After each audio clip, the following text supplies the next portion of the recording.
আউযু বিল্লাহি মিনাশ শাইতানির রাজিম। বিসমিল্লাহির রহমানির রহিম। আলহামদুলিল্লাহি রাব্বিল আলামিন। সালাতু সালামু আলাইকা ইয়া রাসূলুল্লাহ, সালাতু সালামু আলাইকা ইয়া হাবিবাল্লাহ, সালাতু সালামু আলাইকা ইয়া সাইয়্যিদুল মুরসালিন, সালাতু সালামু আলাইকা ইয়া খাতামান নবীন। সালাম জানাই আমাদের মহামান্য ইমামুজ্জামানের প্রতি, যার উছিলায় আমরা সত্যের সন্ধান পেয়েছি। উপস্থিত সবাইকে আমার আন্তরিক সালাম মোবারকবাদ। সালামু আলাইকুম ওয়া রাহমাতুল্লাহি ওয়া বারাকাতুহু। আমাদের লক্ষ্য কি, আমাদের উদ্দেশ্য কি, এই বিষয়টি আপনাদের পরিষ্কার থাকতে হবে।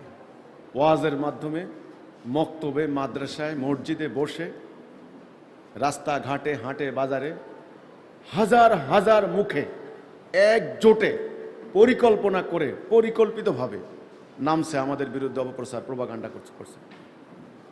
সেটা কি? হিজবুত তাওহীদ। এটা হলো খ্রিস্টান, ইহুদি দালাল। এটা হলো ইহুদি খ্রিস্টানের কাছ থেকে টাকা পায়, ইসলামকে ধ্বংস করার জন্য তারা দাঁড়িয়েছে। বাস, এদের কাছে যাবে না, এদের কাছে গেলে তোমাদের ঈমান চলে যাবে। আর প্রশাসনকে প্রভাবিত করার জন্য বলে এরা জঙ্গি, এরা নিষিদ্ধ। আমরা বসাইয়া কবর দেই। আমাদের কেউ মারা গেলে আমরা নাকি কালো কাপড় দিয়ে মাটি দেই, সাদা কাপড় দেই না। বাজারে মনে হয় সাদা কাপড়ের শর্ট, মানে অভাব পড়ছে আর কি, আমরা কালো কাপড় দিয়ে মাটি দেই। আমরা পূব থেকে ফিরা মোনাজাত ধরি। এত মিথ্যাচার একটা আন্দোলনের বিরুদ্ধে করতে পারে। আমরা নাকি বলেছি সাহাবীরা ভুল করেছেন, সাহাবীরা জিহাদ ছেড়ে দিয়েছেন, নাউজুবিল্লাহ মিন যালিক। আমরা নাকি বলেছি অন্য ধর্ম ঠিক আছে মুসলমানদের মতো। আমরা নাকি এক জায়গায় বলেছি মহানবী তার নবুয়তি দায়িত্ব পালন করতে পারেননি, নাউজুবিল্লাহ মিন যালিক। আমাদের ইমামুজ্জামান জনাব মোহাম্মদ বাইজিদ খান পন্নী, তিনি নাকি কোথায়, কোন জায়গায়, কবে নবী দাবি করেছেন, নাউজুবিল্লাহ। আল্লাহর কাছে পানাহ চাই। আমরা নামাজে পড়ি না, যাও পড়ি 2 ওয়াক্ত। আমরা নাকি কোন জায়গায় বলেছি কোরআন শরীফ 90 পারা। আমরা আলেমদের বিরোধিতা করি, কারণ সাধারণ মানুষের মন থেকে আলেমদেরকে আলাদা করার ষড়যন্ত্র হলো ইসলামকে ধ্বংস করার পরিকল্পনা। এই জন্য আমরা আলেমদের বিরোধিতা করি। শুনেন, মুজিজার মাধ্যমে ইমামত দাবি করা হয়েছে। আমার বাড়িতে যখন হামলা চালানো হলো, আমার 2টা ভাইকে জবাই করে হত্যা করেছে। চোখ তুলে নেওয়া হয়েছে, পেট্রোল দিয়ে ডেড বডি জ্বালিয়ে দিয়েছে, পায়ের রক কেটে দেওয়া হয়েছে। আমাদের হিজবুত তাওহীদের 8টা বাড়ি লুটপাট করে আগুন দিয়ে জ্বালিয়েছে। মোট 4 বার আমার বাড়িতে হামলা চালানো হয়েছে। সর্বশেষ যখন হামলাটা হলো, আমি হিসাব খুঁজে পাচ্ছিলাম না এই মানুষদেরকে কি বোঝানো হলো। পরে এখন তো লোকজন আসছেন, বুঝতেছেন আস্তে আস্তে। বলে দেখুন, প্রত্যেকের ভিতরে তালাশ অনুষ্ঠান। বাংলাদেশের একটা টেলিভিশন তালাশ অনুষ্ঠানটা রচনা করা হয়েছে। একটা ফ্যামিলির একটা ব্যক্তিগত ঘটনাকে কেন্দ্র করে একজন নারী তার মাদকাসক্ত স্বামীর কাছ থেকে এই মিডিয়ার লোকেরা টাকা খেয়ে হিজবুত তাওহীদের বিরুদ্ধে অপপ্রচার চালিয়েছে। কি করে মিডিয়া এই কথাটা প্রচার করলো যে হিজবুত তাওহীদ বসাইয়া কবর দেয়? একটা মিডিয়া কাণ্ড জ্ঞানহীন এই তথ্য প্রচার করতে পারে? তারা কি যাচাই বাছাই করেছে? আমাদের হাজার হাজার ভাই বোন ইন্তেকাল করেছেন এই পর্যন্ত। আমরা কি মানুষ মারা গেলে কি কবর দেই না, নাকি ফ্রিজে রেখে দিয়েছি? আমরা প্রকাশ্য দিনের আলোয় হাজার হাজার লোক আমাদের ভাই বোনদের জানাজায় অংশগ্রহণ করেছেন। একটা ঘটনা দেখাইতে পারছো যে বসাইয়া কবর দিছি? কি করে তালাশ অনুষ্ঠান নির্মাণ করে মিডিয়ার মতো এটা গণমাধ্যম এই মিথ্যাচার চালু করে দিল। হাজার হাজার জনগণ আমার বাড়িতে হামলা চালিয়ে আমার 2টা ভাইকে হত্যা করেছে। এই যে প্রোপাগান্ডা, এই যে মিথ্যা। আমি জানি একটা আদর্শ নিয়ে দাঁড়ালে আদর্শের পাল্টা বক্তব্য থাকে, পাল্টা আদর্শ থাকে, এটা স্বাভাবিক কথা, এটা আমরা স্বীকার করি। আমরা যখন ইসলামের একটা বক্তব্য দিচ্ছি, যারা পাল্টা বক্তব্য দেবেন, পাল্টা যুক্তি দেখাবেন, আপনারা যুক্তি দেখান, আমরা ভুল হলে আমরা তওবা করব, স্বাভাবিক কথা। মিথ্যা কথা বলেন কেন? যেটা আমরা করি নাই, যেটা আমরা বলি না, যেটা আমার আকীদা নয়, এমন কথা বলেন কেন? জনগণকে উস্কানি দিয়ে মিথ্যা কথা বলে সত্য থেকে মানুষকে নিবৃত রেখেছেন। হাজার হাজার মানুষকে সত্য বুঝতে দিচ্ছেন না, উল্টো আমাদের বাড়িঘরে হামলা চালানোর জন্য উদ্বুদ্ধ করছেন, প্ররোচিত করছেন। এই মিথ্যাচারের লাইসেন্স আপনাদেরকে কেউ দেয় নাই, আল্লাহও দেননি এবং দেশের প্রচলিত আইনেও দেয় নাই। ইনশাআল্লাহ সত্য প্রমাণ হবে। সারা বাংলাদেশের হাজার হাজার ধর্ম ব্যবসায়ী আমার বিরুদ্ধে ওয়াজ করতে নেমেছেন একজোটে, মানুষদেরকে উত্তেজিত করে মিথ্যা কথা বলে। তো আপনাদের মাথা ব্যথা শুরু হয়ে গিয়েছে কেন? হোয়াই? আমার সমালোচনা করেন, যৌক্তিক সমালোচনা করেন, আমার যদি মুরুদ থাকে আমি জবাব দেব। মিথ্যা কথা বলেন কেন? একদিন জনতার আদালতে এদেরকে পাকড়াও করা হবে ইনশাআল্লাহ।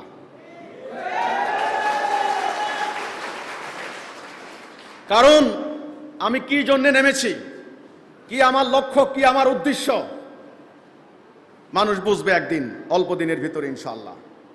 আমরা বিশ্বাস করি আমাদের একজন সৃষ্টিকর্তা রয়েছেন, যিনি আল্লাহ রাব্বুল আলামিন, যিনি মালিক, যিনি খালেক, যিনি জব্বার, যিনি কাহ্হার, তিনি রাজ্জাক, তিনি রহমান, তিনি রহিম। এটা আমরা বিশ্বাস করি। তিনি আল্লাহ রাব্বুল আলামিন আমাদেরকে সৃষ্টি করেছেন। তিনি আসমান, জমিন, গ্রহ, নক্ষত্র, বৃক্ষরাজি, তরুলতা, পর্বতমালা তিনি সব সৃষ্টি করেছেন। তিনি মানুষকেও সৃষ্টি করেছেন। মানুষ আর অন্যান্য সৃষ্টির মধ্যে মৌলিক কয়েকটি পার্থক্য রয়েছে। যেমন একটা পশু, পশু খায়, মানুষ খায়, পশু বংশবৃদ্ধি করে, মানুষও বংশবৃদ্ধি করে। পশু একটা পরিণত বয়সে মারা যায়, মানুষও মারা যায়। তাই বলি পশু আর মানুষ কি সমান হয়ে গেল? না। সমস্ত সৃষ্টিকে আল্লাহ রব্বুল আলামিন কোন হও হয়ে গেল, আর মানুষকে সৃষ্টি করেছেন আল্লাহ নিজ হাতে। মানুষ আল্লাহর খলিফা, আল্লাহর প্রতিনিধি, অন্য কোনো কিছু আল্লাহর প্রতিনিধি নয়। মানুষকে আল্লাহ নিজ হাতে বানিয়েছেন। কাজেই আল্লাহর খলিফা হিসেবে আল্লাহর রূহধারী মানুষ, মানুষকে ভাবতে হয়, ভাবনার জন্য ব্রেন, দেখার জন্য দৃষ্টি, শোনার জন্য কান, উপলব্ধি করার জন্য হৃদয় দেওয়া হয়েছে।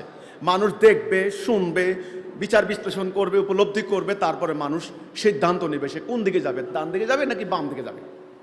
এই জীবনের উদ্দেশ্য কি, এই পৃথিবীতে তার আগমনের উদ্দেশ্য কি ইত্যাদি সে জানবে। এই জানার নাম আকীদা। না জেনে সে কোনো কাজ করবে না। এজন্য পবিত্র কোরআনের প্রথম আয়াতটা হলো ইকরা বিসমি রাব্বিকাল্লাযী খালাক। আমাদের রাসূল বলেছিলেন আমি তো পড়তে পারি না। এইভাবে 3 বার বলা হয়েছিল পড়ুন, তিনি বলেছিলেন আমি তো পড়তে পারি না। জিবরাইল আমিন আলিঙ্গন করলেন, উনি পড়তে লাগলেন, বুঝতে লাগলেন, জানতে লাগলেন। তাহলে জানা বুঝা, পবিত্র কোরআনে বললেন দেখো, শোনো, এর মধ্যে যেটা উত্তম সেটা গ্রহণ করো। পড়ো, দেখো, শোনো, বিচার বিশ্লেষণ করো। কাজেই ভাবতে হবে। কি ভাববেন? আমরা তো ভাবছি খালি নিজেকে নিয়ে, আমাদের বউ, সন্তান, বাবা মা সামনে কিভাবে চলবে, তাদের জীবন কিভাবে নিরাপদ হবে, অর্থনৈতিক নিরাপত্তা, সামাজিক নিরাপদ কিভাবে হবে, আমরা নিজের ফ্যামিলি নিয়েই খালি ভাবলাম। কিন্তু আমরা মানব জাতিকে নিয়ে ভাবনা কি আমার কর্তব্যের মধ্যে পড়ে না? আমি যদি উম্মতে মুহাম্মদী দাবি করি, আমার রাসূল তখনও নবী হন নাই, 40 বছর বয়সে তিনি নবী হয়েছেন। তারও আগে ওনার যখন জ্ঞান হয়েছে তখন থেকে তিনি সমাজ নিয়ে ভাবতেন, মানুষকে নিয়ে ভাবতেন। উনি যেই সমাজে এসেছেন সেই সমাজের আরব সমাজ, ওই সমাজকে বলা হতো জাহিলি সমাজ, আইয়ামে জাহিলিয়াত। আপনারা জানেন কেন জাহিলি সমাজ? সেখানে অন্যায়, অবিচার, যুদ্ধ, রক্তপাত, দুর্বলের উপর সবলের অত্যাচার চলতো, দরিদ্রের উপর ধনীর বঞ্চনা হতো, নারীদের কোনো স্বাধীনতা নাই, ঘরে ঘরে দাসত্ব ব্যবস্থা, ঘরে ঘরে মাদক ব্যবসা, তুচ্ছ ঘটনা নিয়ে যুদ্ধ হতো। শত শত বছর থেকে সে যুদ্ধ বন্ধ হতো না। সভ্যতা নাই, ভব্যতা নাই, ওযু নাই, গোসল নাই, সুপরিকল্পিত কোনো রাষ্ট্র ব্যবস্থা নাই, কোনো সংবিধান নাই, কিচ্ছু নাই। মানুষগুলি অনর্থক মূর্তি পূজা করত, ন্যায় অন্যায়ের পার্থক্য বুঝতো না। এই জন্যই ওই সমাজের নাম জাহিলি সমাজ। সেই জাহিলি সমাজকে কিভাবে আলোকিত সমাজ করা যায়, মানুষের মুক্তি কোন পথে, সেটা নিয়ে তিনি ভাবতেন। ভাবনার জন্যই তিনি হেরা গুহায় যেতেন। মানুষের এত কষ্ট কেন, এত দুঃখ কেন? মহামানবদের এটাই হলো ভাবনার প্রথম সূত্র। সমাজকে নিয়ে, মানব জাতিকে নিয়ে ভাবনা হচ্ছে আপনি উম্মতে মুহাম্মদ হিসাবে রাসূলের সুন্নত যদি অনুসরণ করেন, এটা হলো প্রথম সুন্নত। খালি দাড়ি সুন্নত না, মানুষের সংকট নিয়ে ভাবা হচ্ছে বড় সুন্নত। আমার রসুল আগে থেকেই ভাবতেন। পরে নবী করিম সাল্লাল্লাহু আলাইহি সাল্লামের এই ভাবনার অবসান হলো। আল্লাহ রাব্বুল আলামিন ওনাকে রাস্তা দেখালেন, বলছেন আপনি এই যে দিলাম, মুক্তির পথ দিয়ে দিলাম। সেই মুক্তির পথ নিয়ে তিনি হাজির হলেন মানব জাতির সামনে।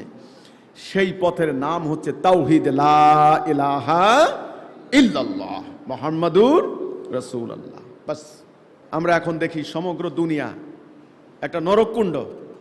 16,000 অ্যাটম বোম তৈরি করে রাখা হয়েছে, উপাদান রেডি যে কোনো সময় আরো বোমা বানানোর জন্য।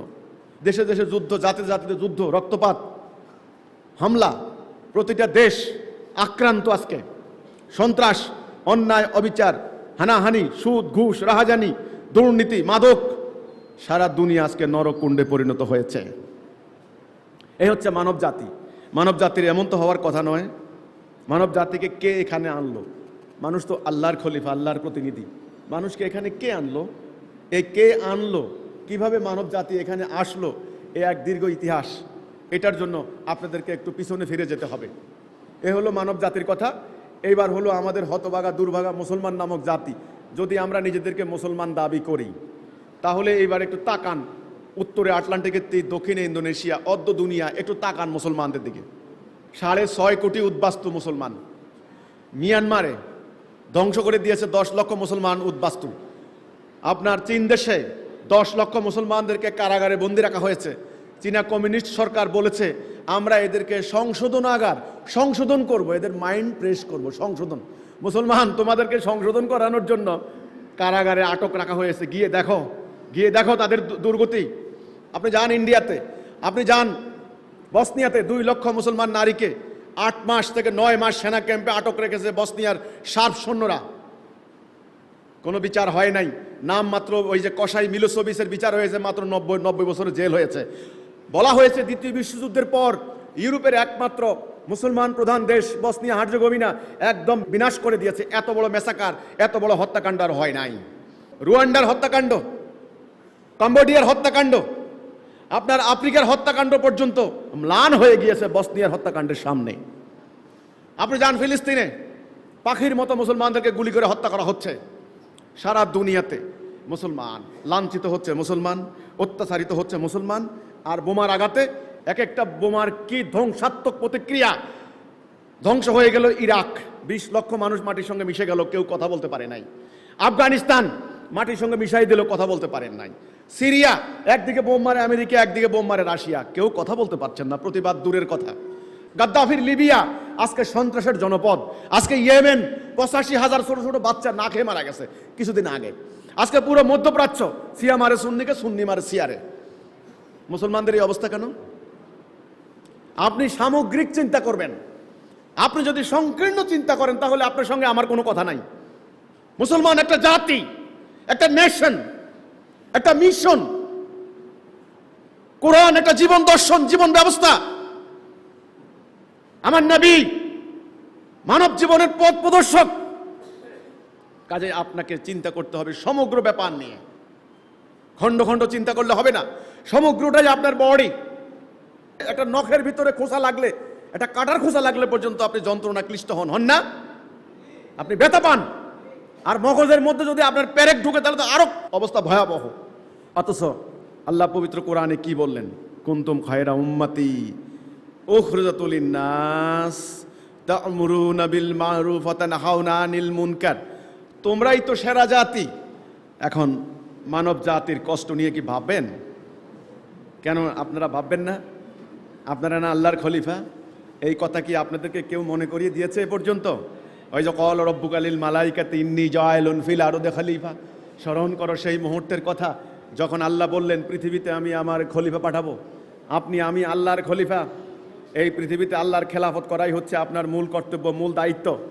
সূরা নেসার 1 নম্বর আয়াত আল্লাহ বললেন, হে মানুষ, তোমরা আল্লাহকে ভয় করো। আমি তোমাদের একজনকে সৃষ্টি করেছি, তোমাদের ওই একজন থেকে তার স্ত্রীকে সৃষ্টি করেছি, এই 2 জনকে তোমাদের সবাইকে সৃষ্টি করেছি। তোমরা তোমাদের জ্ঞাতি বন্ধন সম্পর্কে সতর্ক থেকো। কাজেই পুরো মানব জাতি জাতি, আপনারই ভাই বোন।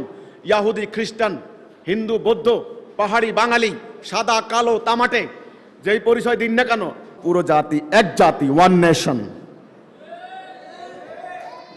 আপনারই ভাই, আপনারই বোন, দর্শিতা হচ্ছে আপনারই বোন, না খেয়ে মরছে আপনারই ভাই। এবার ভাববেন কিনা আপনি চিন্তা করেন।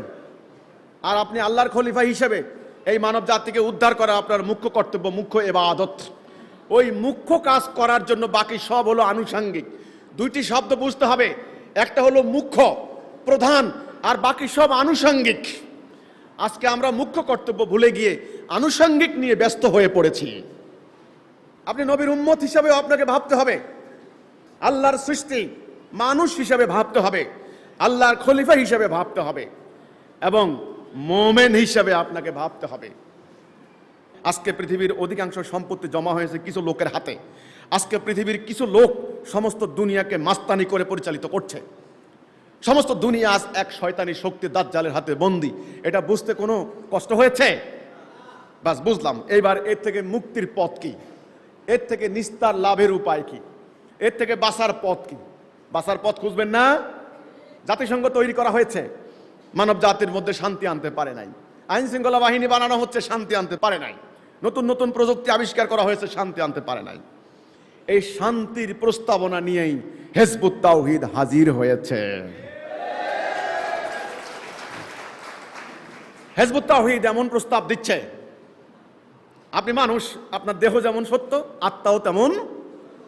আপনার আত্মার উন্নতি হবে, আধ্যাত্মিক সমস্যার সমাধান হয়ে যাবে, আপনার পরিবার শান্তিপূর্ণ হবে, আপনার সমাজ নিরাপদ হবে, আপনার রাষ্ট্র শান্তিপূর্ণ হবে, আপনার অর্থনৈতিক অবিচার বন্ধ হবে, রাজনৈতিক সংকট দূর হবে, আপনার সমস্ত দুনিয়া যুদ্ধ, মহাযুদ্ধ, রক্তপাত বন্ধ হয়ে যাবে। এই হচ্ছে সেই প্রস্তাবনা, যেই প্রস্তাবনা নিয়ে আজ আমি হাজির হয়েছি। পৃথিবীর বড় বড় রাষ্ট্রনায়করা যেটা পারেনি, অর্থনীতিবিদরা যেটা পারেনি অর্থনৈতিক অবিচার বন্ধ করতে, সমাজবিজ্ঞানীরা পারেনি সামাজিক বৈষম্য বন্ধ করতে, কত ওয়াজ নসিহত করা হচ্ছে, আলেম ওলামারা মুহূর্তে মুহূর্তে ওয়াজ করে যাচ্ছেন, মানুষের সমাজে শান্তি আনতে পারে নাই।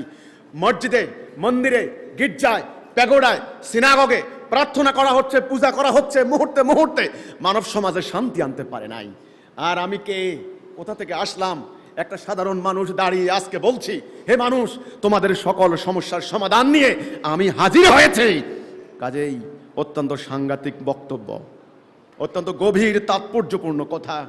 আমার এই বক্তব্য শোনার জন্য লাগবে স্থির মস্তিষ্ক, ঠান্ডা মাথায়, অত্যন্ত মনোযোগ দিয়ে আমার কথা শুনতে হবে। অস্থির হলে চলবে না। বিচার বিশ্লেষণ আপনি পরে করবেন, আগে কথা শুনেন। ধীর এবং স্থির মস্তিষ্কে, হৃদয়কে উন্মোচিত করে আমার কথা শুনতে হবে। না বুঝে না শুনে কেউ হিজবুত তাওহীদে আসবেন না, কারণ এটা কোনো পীরের আস্তানা নয়। আমি বছরের শেষে গরু বকরি নেব আর ওরস করব, ওরস করতে বসি নাই। আমি কোনো নির্বাচনে দাঁড়াবো না, রাজনীতি করি না, আমাকে মার্কায় ভোট দিবেন, আমি পার্লামেন্টে চলে যাব, নো। আল্লাহর দেওয়া সত্য দিন সংগ্রাম করে মানব জীবনে প্রতিষ্ঠা করতে দাঁড়িয়েছি।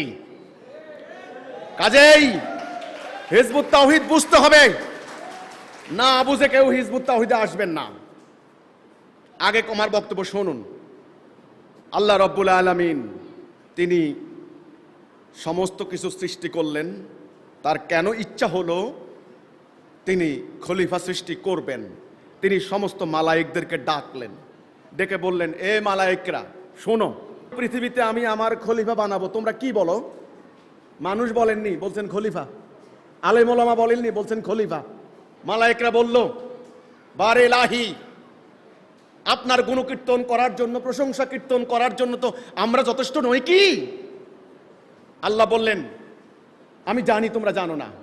আল্লাহ বানালেন নিজ হাতে আদমকে মাটি দিয়ে, ঠনঠনা মাটি, আঠালো যুক্ত মাটি।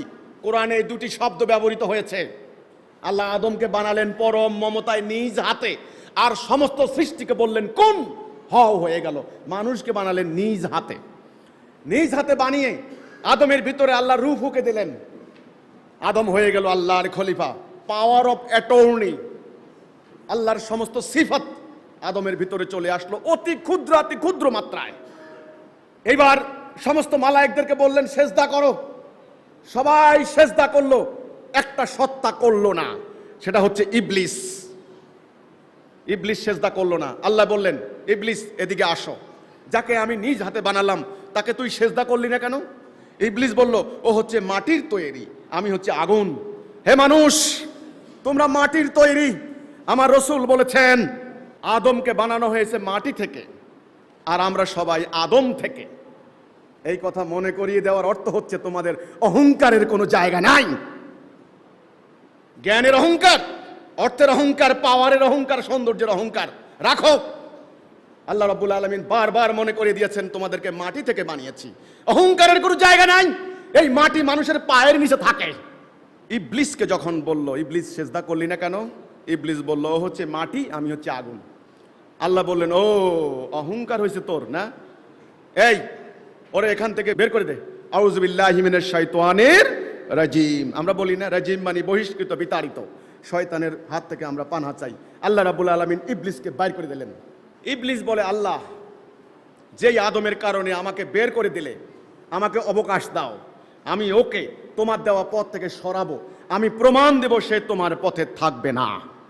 আল্লাহ বললেন, যা, তোকে কিয়ামত পর্যন্ত অবকাশ দিলাম, তুই আদমের রন্ধ্রে রন্ধ্রে প্রবেশ কর, অশ্বারোহী পদাতিক বাহিনী দ্বারা হামলা কর, যাদেরকে তুই নিতে পারবি তাদেরকে শুদ্ধ আমি জাহান্নাম পূর্ণ করব। তিনটি সত্তা আমরা পেলাম। এক নম্বরে আমাদেরকে সৃষ্টি করলেন কে? আল্লাহ। কাকে বানালেন প্রথম? আদমকে। অমান্য করলো কে? ইবলিস। এই কথাটা মনে রাখবেন, আমাদের প্রভু আল্লাহ, আমরা আদম সন্তান, আর আমাদের শত্রু হচ্ছে ইবলিস। এই তিনটা জিনিসকে আপনাদেরকে ভুললে চলবে না। এটা হচ্ছে মূল গোড়া। বাবা আদম একা, বাবা আদম থেকে এবার মাকে বানানো হলো। কোরআনে হাওয়া শব্দটা আমি কোথাও পাই না, আমি শুধু বারবার পাই আদম তার স্ত্রী। বারবার আল্লাহ বলতেছেন তার স্ত্রী। হে বোনেরা, এখানে শিক্ষার আছে। তোমরা তো সেই পুরুষের অর্ধাঙ্গিনী, অর্ধেক। হে পুরুষরা, তোমরা যেই নারীকে অবজ্ঞা করো, যেই নারীর উপর অত্যাচার চালাও, যেই নারীদেরকে বঞ্চনা করো, বঞ্চিত করো, তারা তোমাদেরই শরীরের অংশ। সৃষ্টির রহস্য মনে রাখো।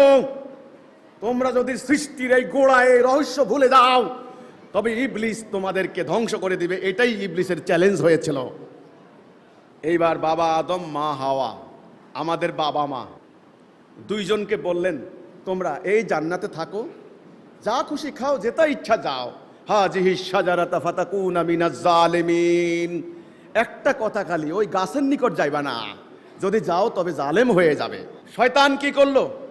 মাকে, বাবাকে প্রভাবিত করলো। ওনারা দুইজন ভুলে গেলেন, আল্লাহর হুকুম ভুলে গেলেন। বাবা আদমের মনে পড়লো, রব্বানা জালামনা আনফুসানা ওয়া ইল্লাম তাগফির লানা ওয়া তারহামনা লানাকুনান্না মিনাল খাসিরিন। আমরা পড়ি না এটা? দোয়াটা পড়ি না? এই দোয়া হচ্ছে বাবা আদমের তওবা। তিনি যখন হঠাৎ ওনার মনে পড়লো যে আল্লাহ, আমি তো ভুল করে ফেলেছি, আল্লাহ আমি আমার নফসের প্রতি অন্যায় করেছি, আমাকে ক্ষমা করে দাও, তা না হলে তো আমি ধ্বংস হয়ে যাব। তখন আল্লাহ বললেন, আদম, তুমি আর তোমার স্ত্রী যে কর্ম করেছো, তোমরা আর এখানে আর থাকতে পারবে না, এখান থেকে নামিয়া যাও। কোথায়? এই পৃথিবীতে আমরা চলে আসলাম। ফিল আর্থ, দিস আর্থ, এই দুনিয়াতে আমরা চলে আসলাম। দুনিয়ার জীবন শুরু। এতক্ষণ বললাম দুনিয়াতে আসার আগের কাহিনী। আমি আবার প্রশ্ন করি এখন এটুকু আলোচনার মধ্য থেকে, আমাদের আসল বাড়ি কোথায়? বাড়ি ভুললে চলবে না কিন্তু। আপনি এখান থেকে যদি আমি আপনার বাড়ির রাস্তা ভুলাই দেই, আপনি সারা ঢাকা সারা রাত হেঁটে হেঁটে মরবেন। হয় ছিনতাইকারীর খপ্পরে পড়বেন, না হলে অ্যাক্সিডেন্ট করবেন, না হলে কোনো এটা ক্ষতি হয়ে যাবে, তাই নয়? ইবলিস এই কাজটাই করবে, আপনাদের বাড়ির রাস্তা ভুলিয়ে দেবে। আমাদের বাড়ি কোথায়? জান্নাতে। আমরা কার খলিফা? আল্লাহর খলিফা। আমাদের প্রভুকে? আল্লাহ। আমাদের প্রধান শত্রুকে? ইবলিস। আল্লাহ কোরআনে বললেন, আদুম মুবিন। হে বনি আদম, শয়তান তোমাদের প্রকাশ্য শত্রু, সাবধান, তোমরা তার অনুসরণ করো না। মনে রাখো, ও তোমাদের বাবা মাকে উলঙ্গ করেছে। আমরা দুনিয়াতে চলে আসলাম, শুরু আমাদের দুনিয়া। বাবা আদম, মা হাওয়া, দুইজন। এখনো ওনাদের সন্তানাদি হয় নাই, সন্তান হবে আর কি, এই জন্য শুরু। আল্লাহ বললেন, ওখানে বংশবৃদ্ধি করো, মানে দুনিয়াতে বংশবৃদ্ধি করো। কিন্তু বাবা আদম তো খুব টেনশনে পড়ে গেলেন, আমার দুনিয়ার জীবন কিভাবে চলবে তাহলে? ইবলিস তো আমার পিছনে লাগা আছে, শত্রু। সে তো আমাকে সিরাতুল মুস্তাকিম থেকে সরাবে, সে আল্লাহ থেকে চ্যালেঞ্জ নিয়ে এসেছে। কাজেই তখন আল্লাহ রাব্বুল আলামিন বললেন, আদম তুমি চিন্তা করো না, ফা ইম্মা ইয়াতিয়ান্নাকুম মিন্নি হুদা ফামান তাবিয়া হুদায়া ফালা খাউফুন আলাইহিম ওয়ালা হুম ইয়াহজানুন। আমার পক্ষ থেকে হেদায়া পাঠাবো, যারা আমার এই হেদায়ার অনুসরণ করবে তাদের কোনো ভয় নাই, তাদের কোনো চিন্তা নাই। তবে আদম মনে রাখো, এই দুনিয়ার জীবন কিন্তু নট পার্মানেন্ট, কিছু কালের জন্য পরীক্ষা স্বরূপ। পরীক্ষার হলে আমরা 3 ঘন্টার মধ্যে যাই না, সেখানে কাগজ দেয়, কলম দেয়, কেউ কিছু বলে আপনাকে? আপনি কি সাদা কাগজ দিবেন, অ্যাকর্ডিং টু অ্যান্সার লিখবেন, না স্যারদেরকে গালাগালি করবেন? এটা আপনার ব্যাপার। খাতা মূল্যায়ন করা হবে, আপনি হাসবেন না কাঁদবেন প্রমাণ হবে ফলাফল ঘোষণার দিন। এই ফলাফল ঘোষণার দিনের নামই হচ্ছে হাসরের ময়দান। হে মানুষ, এই পৃথিবীর জীবন তোমাদের পরীক্ষার জায়গা। তোমরা একজন আরেকজনের জন্য পরীক্ষা, শক্তি পরীক্ষা, পাওয়ার পরীক্ষা, টাকা পয়সা পরীক্ষা, এলেম পরীক্ষা, অহংকারের বিষয় নয়। হাসরের দিন প্রমাণ হবে তোমরা হাসবে না কাঁদবে। বাবা আদমের বংশবৃদ্ধি হতে লাগলো, মানে আমাদের ভাই বোন বাড়তে লাগলেন, স্বাভাবিক কথা, সংখ্যা বাড়তে লাগলো, সারা দুনিয়াতে ছড়ায় ছিটিয়ে ওনারা পড়তে লাগলেন। শুনুন, গায়ের রং, ভাষা, খাদ্যাভ্যাস, এই 3টা জিনিস পরিবর্তিত হয়েছে ভৌগোলিক আবহাওয়ার কারণে। সাদা কালোকে ঘৃণা করছো, তোমারই ভাই, আবহাওয়ার কারণে সে কালো হয়েছে। কালো সাদাকে ঘৃণা করছো, তোমারই ভাই। এই যে গায়ের রং পরিবর্তন হলো, খাদ্যাভ্যাস পরিবর্তন হলো, এবং ভাষার বৈচিত্র্য হলো। আমেরিকার ইংরেজি, আরবদের আরবি, আমাদের বাংলা, জাপানিজ, আফ্রিকানদের এই যে ভাষাগুলি হলো, এই ভাষাগুলি হলো কিন্তু ভৌগোলিক বিভিন্ন আবহাওয়া, বিভিন্ন কারণে এই বৈচিত্র্য হলো মানুষের মধ্যে। কিন্তু মানব জীবন, মানুষের খালি সে একক সত্তা নয়, তার পরিবার আছে, কয়েকজন মিলে তার পরিবার, পরিবার নিয়ে সমাজ, সমাজ নিয়ে এই বিশ্ব ব্রহ্মাণ্ড। কাজেই মানুষ কিভাবে চলবে, তার পরিবার কিভাবে চলবে, তার সমাজ কিভাবে চলবে, তার অর্থনীতি কিভাবে চলবে, তার রাজনীতি কিভাবে চলবে, তার বিচার ফায়সালা কিভাবে হবে, তার ব্যবসা বাণিজ্য কিভাবে হবে, তার যুদ্ধ বিগ্রহ কিভাবে হবে, ইত্যাদি মিলিয়ে তার একটা জীবন। এই যে মানব জীবনের পরিচালিত করার জন্য যে একটা ব্যবস্থা লাগে, সেই ব্যবস্থাটার নামই হচ্ছে দিন। দিন মানে জীবন ব্যবস্থা। আল্লাহ যে দিন দিলেন সেই দিনের নাম দিনুল হক, সত্য দিন, সত্য জীবন ব্যবস্থা। এখন এই জীবন ব্যবস্থা ছাড়া মানুষ কিন্তু চলতে পারবে না। দিন 2 প্রকার, একটা হচ্ছে আল্লাহ দেওয়া দিন, আর একটা হচ্ছে শয়তানের বানানো দিন।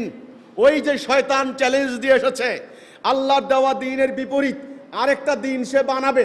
মানুষ যদি, বনি আদম যদি সেই দিনকে অনুসরণ করে, তবে বনি আদমের পরিবারে বিশৃঙ্খলা হবে, সমাজে অশান্তি হবে, অর্থনীতিতে দুর্নীতি হবে, রাষ্ট্রে রাষ্ট্রে দ্বন্দ্ব সংঘাত হবে, অর্থাৎ বনি আদম ভাইয়ে ভাইয়ে মারামারি, যুদ্ধ, রক্তপাত হবে। এটাই হলো ফাসাদ ওয়া সাফাকুদ্দিমা, যেটা সৃষ্টির শুরুতে মালায়েকরা যুক্তি হিসেবে দাঁড় করিয়েছিল। আমাদের পরীক্ষার জায়গা দুনিয়াতে 3 ঘন্টা আপনাকে স্বাধীনতা দেওয়া হয়েছে, কলম দেওয়া হয়েছে, কাগজ দেওয়া হয়েছে, বন্দুক দেওয়া হয়েছে, বলা হয়েছে তুমি ওই যে বন্যা হাঁস মারবা, মানুষের পালা হাঁস মারবা না। বন্দুকও আপনার হাতে, গুলিও আপনার হাতে, ট্রিগার টিপার ক্ষমতাও আপনার। শুধু কর্তৃপক্ষ বলেছে তুমি কোন কোন হাঁস মারো ভিডিও করা হবে, দেখা হবে, হিসাব নেওয়া হবে তুমি কি করছো। এই হচ্ছে ব্যাপার। স্বাধীন ইচ্ছা শক্তি না থাকলে সেখানে পরীক্ষার কোনো অর্থ আর থাকে না। থাকে নাকি? বাস, এবার পরীক্ষা, আমাদের নফসের পরীক্ষা। ডাইন বাম, সূরা ফাতিহার মধ্যে আমরা পড়ি না, ইহদিনাস সিরাতাল মুস্তাকিম, সহজ সরল পথে আল্লাহ আমাদেরকে পরিচালিত করো। গায়রিল মাগদুবি আলাইহিম ওয়ালাদ-দাল্লিন, ভুল পথ, দালালা, পথভ্রষ্টতার দিকে আমাদেরকে নিও না।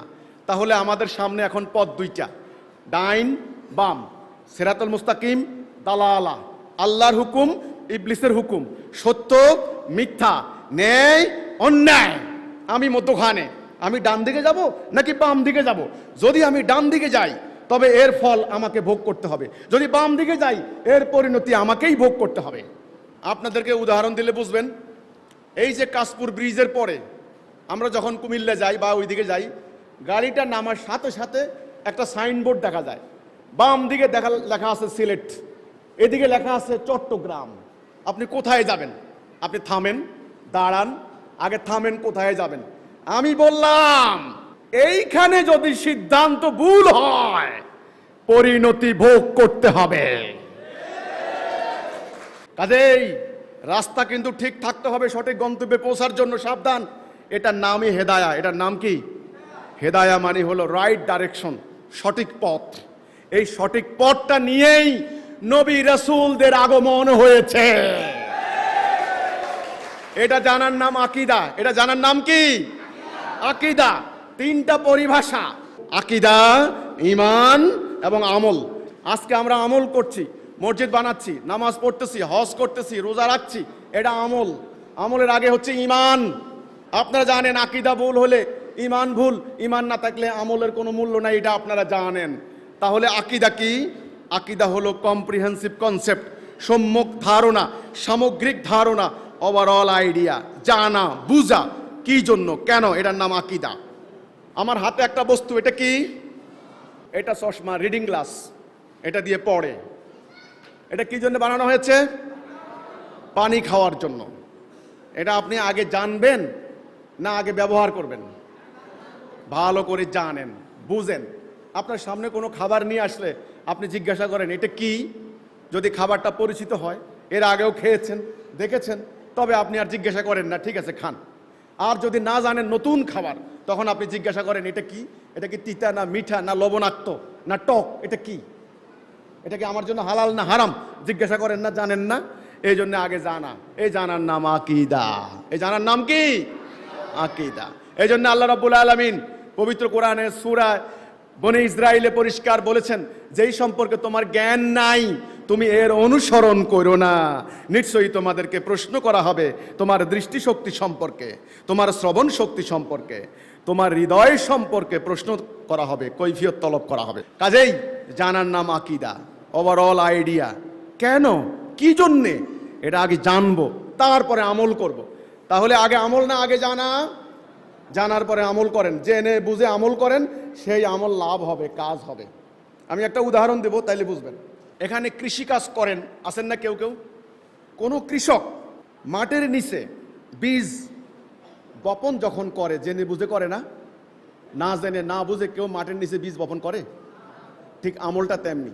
ওই বীজের মধ্যে যেমন একেবারে সরিষার বীজ, তিলের বীজ, তিসির বীজ থেকে শুরু করে একেবারে বড় নারকেলের বীজ পর্যন্ত, ঠিক তেমনি আমলের মধ্যেও এরকম ছোট্ট থেকে শুরু করে একেবারে বড় আমল পর্যন্ত আছে। ওই বীজ বপন করলে যেমন নির্দিষ্ট সময় পরে আপনাকে ফল দেবে, আমলেরও নির্দিষ্ট সময় পরে আপনি এর রেজাল্ট পাবেন। তো আল্লাহ রাব্বুল আলামিন এগুলি এমনি এমনি সৃষ্টি করেননি, মানুষের শিক্ষার জন্য সৃষ্টি করেছেন। এই মালায়েকরা যেমন সার্ভিস দেয় যেমন, তেমনি তারা শিক্ষার জন্য আল্লাহ তাদেরকে বানিয়েছেন। ওই যে হাবিল কাবিল, এক ভাই এক ভাইকে মারলো, শেষ পর্যন্ত ভাইয়ের লাশ কি করবে? শেষ পর্যন্ত দেখলেন না, দুই কাউয়া এসে মারামারি করে একটা কাউয়া আর একটা কাউয়াকে হত্যা করলো। শেষ পর্যন্ত ওই যে কাউয়া হত্যা করলো, ওই কাউয়া ঠোঁট দিয়ে ঠুকরিয়ে ঠুকরিয়ে মাটি ফাঁক করে ওই নিহত কাউয়াকে দাফন করলো। শেষ পর্যন্ত ওই হাবিল কাবিলের ওই ভাই বলে, এক ভাই বলে, হায় রে হায়, তুই নিজেই জানোস না আপন ভাইকে হত্যা করে কি করতে হবে? ওই কাউয়া থেকে শিক্ষা নিতে হলো। শিক্ষার জন্য উন্মুক্ত মন করতে হবে। আল্লাহ রাব্বুল আলামিন যুগে যুগে 1,24,000 2,24,000 নবী রাসূলদেরকে কেন পাঠিয়েছেন? হোয়াই? তাদের আগমনের উদ্দেশ্য কি? এই কথাটা জানার নাম হচ্ছে নবী রাসূলদের আগমনের সম্পর্কে আকীদা পরিষ্কার হওয়া। ওই যে আল্লাহ বললেন, আদম তুমি চিন্তা করো না, আমি হেদায়া দেব, ওইটা হচ্ছে আল্লাহর ওয়াদা।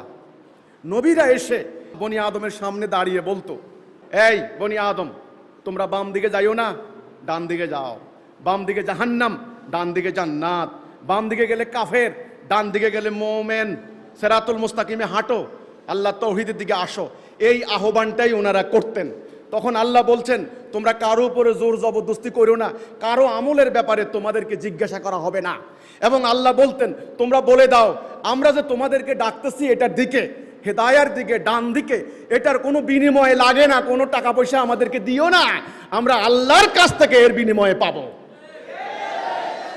তাহলে আল্লাহর দিকে আহ্বানকারীর কোনো স্বার্থ থাকতে পারবে না, দুনিয়াবি কোনো অভিপ্রায় থাকতে পারবে না, সেটা হবে নিঃস্বার্থভাবে। মানুষের কল্যাণে, মানবতার কল্যাণে আপনি মানুষ হিসেবে, খলিফা হিসেবে, মুমিন হিসেবে এটা আপনার কর্তব্য। এর কোনো টাকা পয়সা চলে না, কোনো বিনিময়ে চলে না, ওটা হারাম। এবার ওয়াজ করে সারা রাত খান, এক বান্ডেল টাকা খান, আমার কোনো আপত্তি নাই, হারাম খাচ্ছেন। মানুষ যেন আল্লাহর দেওয়া জীবন ব্যবস্থা নিতে পারে, সেটার জন্য আল্লাহ রাব্বুল আলামিন একটা অঙ্গীকার ঘোষণা করলেন, একটা কমিটমেন্ট, একটা ওয়াদা আল্লাহর সঙ্গে বান্দার ঘোষণা করলেন। সেই কমিটমেন্ট, সেই ওয়াদা, সেই অঙ্গীকারের নামটাই হচ্ছে কালেমা তাওহীদ, লা ইলাহা ইল্লাল্লাহ। এটা হলো ঈমান। ঈমানের পরে আমল। ইসলামের বুনিয়াদ কয়টা? 5টা। 1 নাম্বার কি? ঈমান, লা ইলাহা ইল্লাল্লাহ মুহাম্মাদুর রাসূলুল্লাহ, এটা 1 নাম্বার। 2 নম্বরে নামাজ বলে, নামাজ না সালাহ। 3 নম্বরে যাকাত। 4 নম্বরে হজ। 5 নম্বরে সাওম, মানুষে বলে রোজা, শব্দটা কিন্তু রোজা না, সাওম, এটা 5 নম্বর। তাহলে ঈমান আর আমল, যার ঈমান নাই তার আমলের কোনো মূল্য নাই। আপনাকে জান্নাতে নেবে ঈমানে নাকি আমলে? ঈমানে। আমাদের নবী করিম সাল্লাল্লাহু আলাইহি সাল্লাম বলেছেন, মান কালা লা ইলাহা ইল্লাল্লাহ ফাদাখালাল জান্নাহ, যে বলল লা ইলাহা ইল্লাল্লাহ সে জান্নাত যাবে। নবী করিম সাল্লাল্লাহু আলাইহি সাল্লামের নবুয়তি জীবন ছিল 23 বছর মাত্র। 23 বছরে 13টা বছর গিয়েছে শুধু ঈমান শিক্ষা দিয়ে দিয়ে। কাজেই আমল করতে পারবেন, বুঝে শুনে আমল করেন, লাভ হবে। আপনারা 1 লেখেন, একটা শূন্য দেন, কত হলো? আর একটা শূন্য দেন, কত হলো? আর একটা শূন্য দেন, কত হলো? একটা যদি না থাকে, শূন্যগুলির দাম আছে? ব্যাস, একটা হলো ঈমান। আজ মুসলমান নামক এই জাতির এই করুণ দুর্দশা কেন?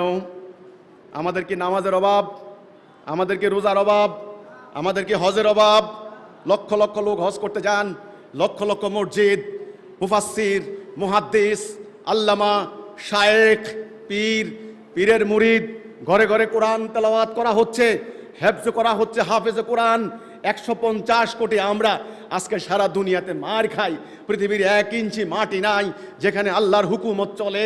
আমাদের লেবাসের অভাব নাই, আমাদের এলেমের অভাব নাই। এলেমের অহংকারে এক একজনের এলেমের বর্ণনা দিতে গিয়ে পোস্টারে আর কুলায় না। আল্লামা, শায়েখ, আন্তর্জাতিক খ্যাতি সম্পন্ন, ইত্যাদি ইত্যাদি ইত্যাদি ইত্যাদি। আমার প্রতিটা অক্ষরে ভুল ধরে। আমি কুল উচ্চারণ হয় নাই, আলহাম উচ্চারণ হয় নাই, হাম হয় নাই, এটা আমার ভুল। এমন এলেম অর্জন করেছেন, গজ ফিতা দিয়ে আমার লেবাস মাপেন। লেবাসের অভাব নাই, এলেমের অভাব নাই, আমলের অভাব নাই, জনসংখ্যার অভাব নাই, মসজিদ মাদ্রাসার অভাব নাই, কোরআনের অভাব নাই, হাদিসের অভাব নাই, তাফসিরের অভাব নাই, ব্যাখ্যার অভাব নাই। কিসের অভাব? কি কারণে আজ সেরা জাতি গোলাম জাতি হলো, শাসক জাতি আজকে পরাজিত? 6.5 কোটি উদ্বাস্তু, লক্ষ লক্ষ নারী বেজ্জত হচ্ছে, একটা কথা বলতে পারো না। কিসের অভাব? পুরো জাতি আল্লাহর দেওয়া অঙ্গীকার থেকে, তাওহীদ থেকে, ঈমান থেকে আউট হয়ে গিয়েছে। এই কথাটা বল্লমের মতো বুকে গিয়ে বিঁধেছে। এই কথা হজম করতে পারে নাই। আমরা এত লক্ষ লক্ষ টাকা খরচ করে হজ করতে যাই, এত টাকা খরচ করে মসজিদ বানাই, এত কষ্ট করে মাদ্রাসায় পড়ি, আর তুমি বলো আমাদের ঈমান নাই। তুমি কে? হু আর ইউ? আমি বললাম বিনীতভাবে, ভাই আমাকে দোষারোপ করো না, আমি তোমার কোনো ক্ষতি করতে আসি নাই। তোমরা মানুষের সামনে প্রচার করছো আমি তোমাদের ঈমান নষ্ট করতে এসেছি। দয়া করে এই কথা বলো না। তোমাদের ঈমান চলে গিয়েছে কয়েকশো বছর আগে, আমার নষ্ট করার কিছু নাই। এটা কি? এটা আল কোরআন, কোরআনুল কারীম, কোরআনুল মাজিদ, যেটার নাম আল্লাহ রাব্বুল আলামিন দিয়েছেন ফুরকান। যেই দ্বীনের নাম আল্লাহ দিয়েছেন দ্বীনুল হক। এই কিতাবের প্রতি কি আমাদের ঈমান আছে তো নাকি? এই কিতাব কি কেউ পরিবর্তন করতে পেরেছে? পারে নাই। আমরা যে ঈমান আনলাম, ঈমানের কথা কি ছিল? লা ইলাহা ইল্লাল্লাহ, আল্লাহ তোমার হুকুম ছাড়া কারো হুকুম। এটা ছিল না আল্লাহর সঙ্গে আমাদের অঙ্গীকার? এই অঙ্গীকার করেই আমরা নামাজ পড়ার অনুমোদন পেয়েছি। আল্লাহর হুকুম কোথায়? কোরআনে নয় কি? আজকে মুসলমান নামক জাতি 150 কোটি, এই মুসলমানদের সমাজ, রাষ্ট্র, আইন কানুন, দণ্ডবিধি, অর্থনীতি আল্লাহর হুকুম দিয়ে চলে না মানুষের তৈরি বিধান দিয়ে চলে? আল্লাহর হুকুম বাদ দিয়েছি। আল্লাহর এই কিতাব, এটাকে মুখস্থ করছি। মুখস্থ করে করে আমরা টাকা কামাই করতেছি রোজার মাস আসলে। 1 নাম্বার। 2 নাম্বার, কে কত সুন্দর করে তেলাওয়াত করতে পারে, কারি হচ্ছে। সারা দুনিয়াতে কম্পিটিশন চলে, পুরস্কার দেওয়া হয়।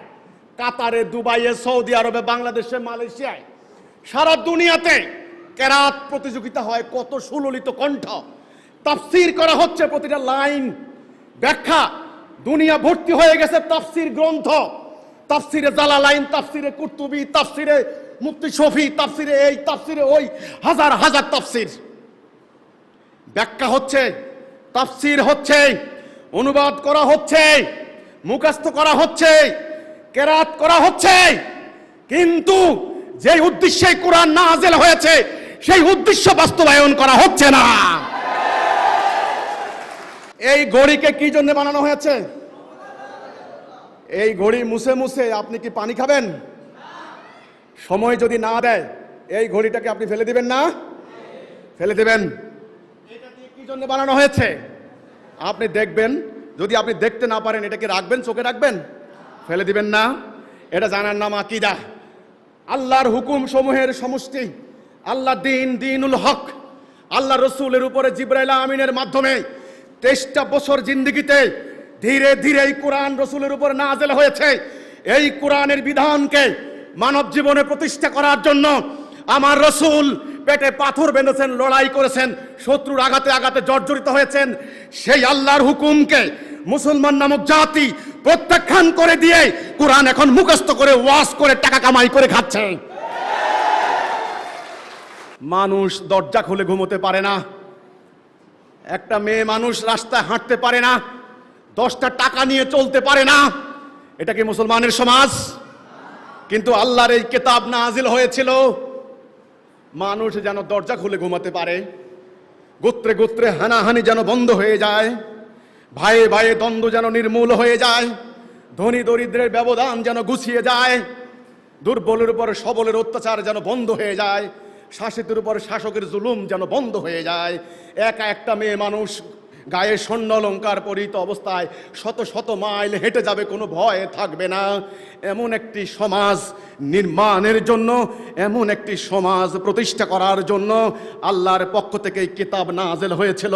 কিন্তু আজ মুসলমান নামক জাতি আল্লাহর এই হুকুমকে প্রত্যাখ্যান করে একদল এটাকে ব্যবসা করে খাচ্ছে, একদল এটাকে মুখস্থ করতেছে, একদল এটাকে তাবিজ বানিয়ে গলায় ঝুলিয়ে ঝুলিয়ে হাঁটছে। এখন মুসলমানদের কি করণীয়? এখন আর মুসলমানদের বাঁচার কোনো পথ নাই, মুসলমানদের মুক্তির কোনো পথ নাই। কে মুসলমানদেরকে রক্ষা করবে? শুধু তো মুসলমান নয়, সারা মানব জাতিকে রক্ষা করার জন্যই রহমতাল লিল আলামিনের আগমন হয়েছিল। আমাদের রসুলের টাইটেল হচ্ছে রহমতাল লিল আলামিন। সমগ্র মানব জাতির জন্য তিনি রহমত স্বরূপ, বরকত স্বরূপ। সেই কাজ যদি করা না হয় তবে মুসলমান আর রক্ষা পাবে না, বাঁচবে না। সমস্ত মিলিটারি মাইট এখন তাদের, সমস্ত ইকোনমিক পাওয়ার এখন তাদের। কি পরিমাণ টাকা তারা জমা করেছে, এমন এমন অর্থ তারা খরচ করছে, এমন এমন প্রকল্প, আপনারা সেটা চিন্তাও করতে পারবেন না। মুসলমানদের এখন কি করণীয়? এই করণীয় ঠিক করার জন্যই আজকে আমার এখানে আসা। আল্লাহর তাওহীদের উপরে আমরা ঐক্যবদ্ধ নাই, আল্লাহর তাওহীদ আমরা মানছি না, আমরা আল্লাহর হুকুম মানছি না, আমরা মানছি ব্রিটিশ খ্রিস্টানদের হুকুম। আল্লাহর হুকুম আমরা প্রত্যাখ্যান করেছি, ফলে আমরা ঈমানের গণ্ডি থেকে আউট হয়ে গেছি। এখন আমাদের কর্তব্য কি হবে?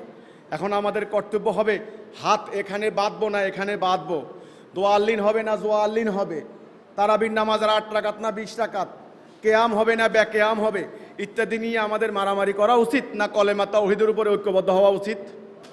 আমি উদাহরণ দেব। একটা লোক হঠাৎ করে হার্ট অ্যাটাক করেছে, তাড়াতাড়ি আপনারা হাসপাতাল নিয়ে গেলেন, ডাক্তার দেখলো তার হার্টবিট বন্ধ হয়ে গেছে।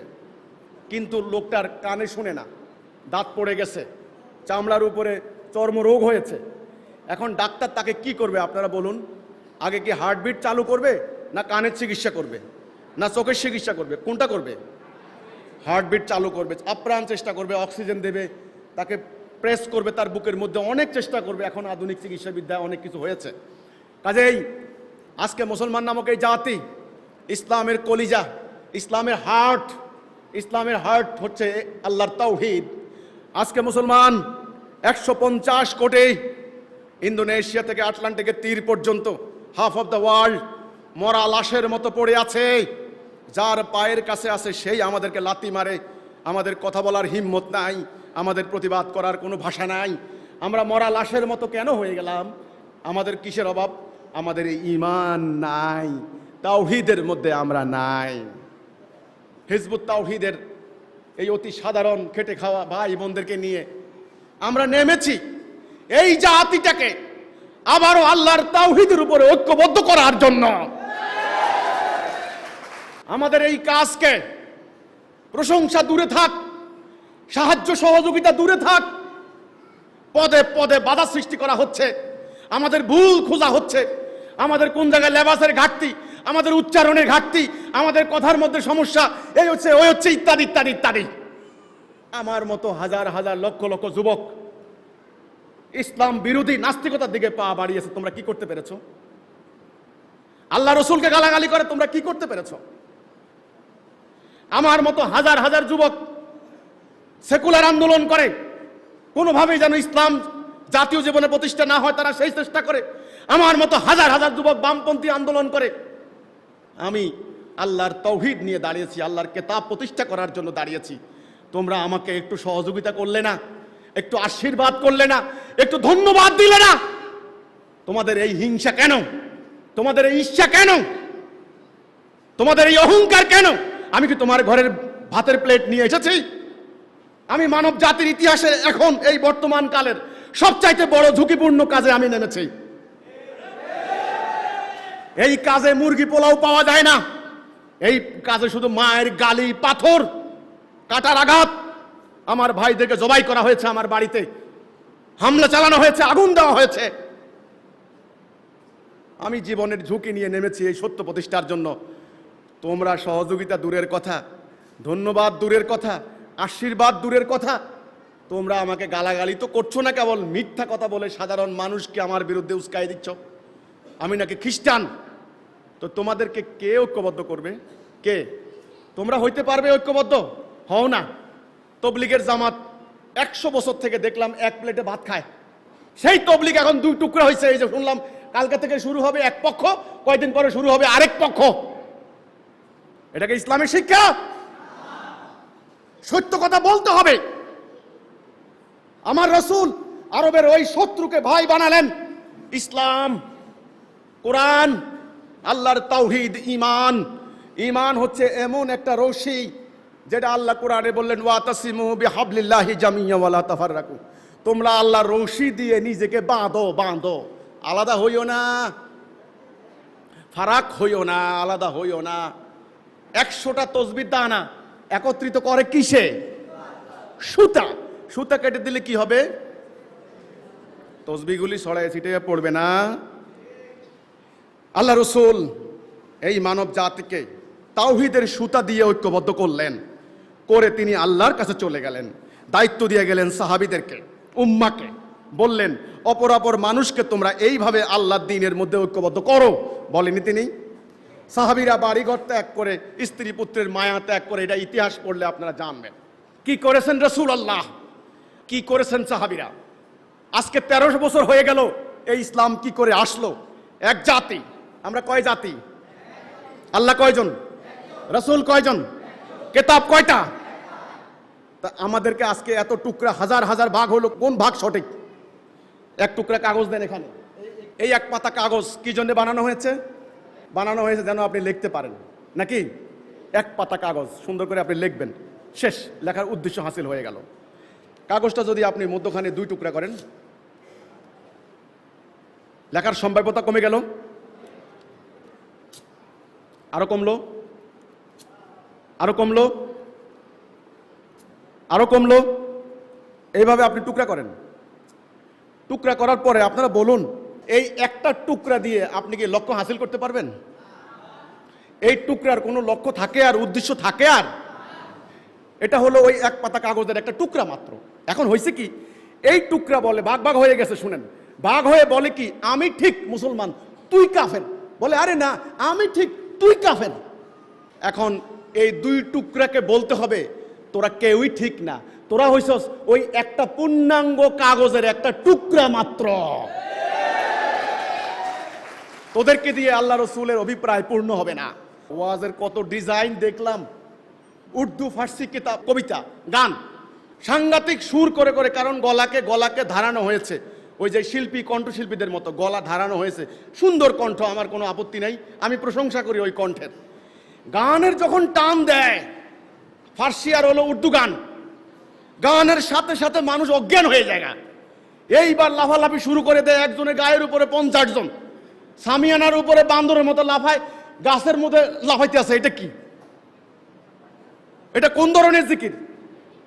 আমার কথা হলো, আল্লাহ রসুল যা করেননি, তোমরা এগুলো কোত্থেকে আবিষ্কার করলে? ওটা কি ইসলাম? এটার আবার যিনি ওয়াজ করেন তিনি আবার এটা জবাব দিচ্ছেন এই বলে, যারা আল্লাহকে বেশি ভালোবাসে, আল্লাহর ইশকে মশগুল, তারা নিজেকে কন্ট্রোল করতে পারে না, বিদায় এরকম আচরণ শুরু করে দেয়। আল্লাহ রসুলের সাহাবীরা ছিলেন আশেকে রসুল। প্রথম জিজ্ঞাসা করেছেন, ইয়া রাসূলুল্লাহ, আমার কি কাজ? বলেছেন, আমার যে কাজ তোমারও সেই কাজ। রসুল প্রেমে, রসুলের পাগল হয়ে আশেকে রসুলরা টুকরা টুকরা হয়ে গিয়েছেন। সজারুর মতো শত শত তীর নিজেদের বুকে ধারণ করেছেন। বল্লম এদিক দিয়ে ঢুকেছে, এদিক দিয়ে বের হয়ে গিয়েছে। নিজের কলিজার টুকরা সন্তানকে আল্লাহ রাস্তায় বের করে দিয়েছে, স্বামীকে শহীদ করে দিয়েছে, শেষ পর্যন্ত নিজেরা গিয়ে রসুলকে হেফাজত করেছে। রক্ত দিয়ে টুকরা টুকরা হয়ে আল্লাহর দ্বীন জমিনে প্রতিষ্ঠা করেছে। তারাই হলেন আশেকে রসুল। ইন্নাল্লাহা ইউহিব্বুল্লাযীনা ইউকাতিলুনা ফী সাবিলিল্লাহি সাফফান কাআন্নাহুম বুনিয়ানুম মারসুস। আল্লাহ তাদেরকে ভালোবাসেন, তারাই আল্লাহর আশেক, যারা সীসা গলানো প্রাচীরের ন্যায় আল্লাহর রাস্তায় সংগ্রাম করে। এই সংগ্রাম বাদ দিয়ে এই 1300 বৎসরে তোমরা এগুলি কোত্থেকে আমদানি করলে? এই দুখান বই, এই বইটা কিতাব আল্লাহ, আল্লাহর কিতাব আল কোরআন, একটা অক্ষর কেউ পাল্টাইতে পারে নাই। আর এই বইখানা হচ্ছে রাসূলুল্লাহর জীবনী, সিরাতে ইবনে ইসহাক। যত হাদিস গ্রন্থ বেরিয়েছে, যত রাসূলুল্লাহর জীবনের উপর লেখা বেরিয়েছে, প্রত্যেকটা ঐতিহাসিক সাক্ষ্য দিয়েছেন সবচাইতে আদি, সবচাইতে খাঁটি, সবচাইতে প্রামাণ্য হচ্ছে রাসূলুল্লাহর এই জীবনী। রাসূলুল্লাহর জন্ম থেকে শুরু করে রাসূলুল্লাহর ইন্তেকাল পর্যন্ত সমগ্র জীবনী পরতে পরতে এই বইতে বর্ণনা করা আছে। একবার জীবনী পড়ুন, এই মাথা থেকে ওই মাথা, একজন মানুষের জীবনী কি দেখবেন? দেখবেন সংগ্রাম, সংগ্রাম, সংগ্রাম আর সংগ্রাম। কিভাবে শত্রুকে পরাজিত করা যায়, কিভাবে নিজের বাহিনীকে ঐক্যবদ্ধ করা যায়, কিভাবে প্রশিক্ষিত করা যায়, কিভাবে পলিসি করা যায়, এই নিয়ে হলো এই জীবনী। আজ আমাদের সমাজে আল্লাহর দেওয়া এই কিতাবের হুকুম চলে না, এবং আমার রসুলের পবিত্র জীবনীর কোনো আলোচনা চলে না। আসল দুটি জিনিস বাদ দেওয়া হয়েছে।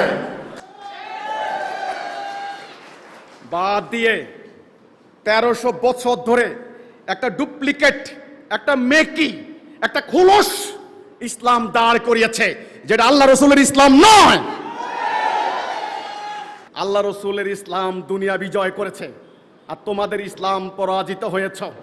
আল্লাহ রসুলের ইসলাম শত্রুকে ভাই বানিয়েছে, তোমরা এক জাতি হাজার হাজার ভাগে বিভক্ত হয়েছ। এক আলেম ওয়াজ করে আরেক আলেমের বিরুদ্ধে, এক হুজুর ওয়াজ করে আরেক হুজুরের বিরুদ্ধে। হুজুর একজন, আমার রসুল করিম সাল্লাল্লাহু আলাইহি সাল্লাম, আর কেউ হুজুর নন, হুজুর একজন মাত্র। 150 কোটি মুসলমান এমনি এমনি পরাজিত হয়, এমনি এমনি লাঞ্ছিত হয়। এখন এই অবস্থা কি করে আসলো? এই অবস্থা আসার ইতিহাস একদিনের নয়। রসুল ওই সমাজকে পাল্টে দিলেন, শত্রু ভাই হয়ে গেল, আমি আগে বললাম। আর আজ পুরো মুসলমান জাতির এই করুণ দুর্গতি। কেন? এই দুর্গতির একটা মাত্র কারণ, আমরা আল্লাহ তাওহীদের মধ্যে নাই। এখন যদি বাঁচতে চাই তবে আল্লাহ তাওহীদে ঐক্যবদ্ধ হতে হবে, এই ছাড়া আমাদের আর কোনো পথ নাই। এটা এক নাম্বার। আগে তাওহীদে আসেন, ভাই ভাই হই আমরা। আল্লাহ কোরআনে বলেছেন সমগ্র মোমেন তো ভাই ভাই। আমরা আজকে ভাই নই, আগে ভাই হই, আগে ঐক্যবদ্ধ হই। আগে আমরা এই অঙ্গীকার করি, আল্লাহ আমরা ভুল করেছি, আমরা তওবা করব। আমরা তোমার হুকুম বাদ দিয়ে ইবলিসের প্ররোচনায় আমরা দাজ্জালের হুকুম মেনে নিয়েছি, মানুষের তৈরি বিধান মেনেছি, ফলে আমাদের সমাজে এই অন্যায় অশান্তি। আস্তাগফিরুল্লাহ, আল্লাহ মাফ করে দাও।